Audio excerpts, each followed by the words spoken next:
Bon, fait que, quand il y a un problème de lait comme ça, la première chose à vérifier, c'est que la paille est bien en état.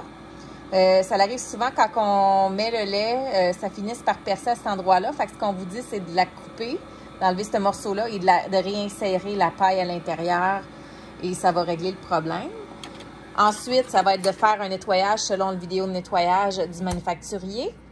Et si ça ne fonctionne toujours pas, vous avez cette pièce-là probablement dans une boîte noire ou sur le chocolate rack. C'est le même embout, mais il est fermé. Fait que ce qu'on fait, c'est qu'on retire la pièce ici. On retire comme ça. délicatement, pas que les O-rings débarquent. Même chose ici. On tire en bas. On s'assure que le O-ring noir est toujours là. Et on va, excuse-moi, On va mettre l'embout. On appelle ça l'embout de vapeur. Ce que ça fait, c'est que ça renvoie la vapeur dans la pompe à l'intérieur pour nettoyer la valve et la pompe.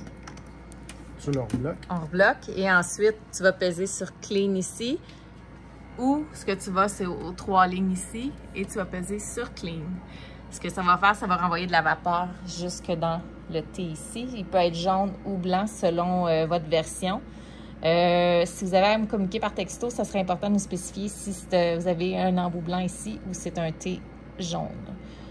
Donc voilà. Je vais le remettre à la fin. Et à la fin, quand c'est fini, on enlève la pièce que vous avez mise pour remettre l'original. Même chose ici. Elle peut s'assurer aussi que son mousseur, là, souvent, là, ce qui peut se produire, c'est que quand c'est pas nettoyé, il se ramasse du calcaire entre les deux, puis ça bouche le lait. Ça l'empêche le lait de sortir avec la vapeur. Exactement. On remet. Donc là, on remet l'original. Soit tout propre. Super important de nettoyer. Voilà.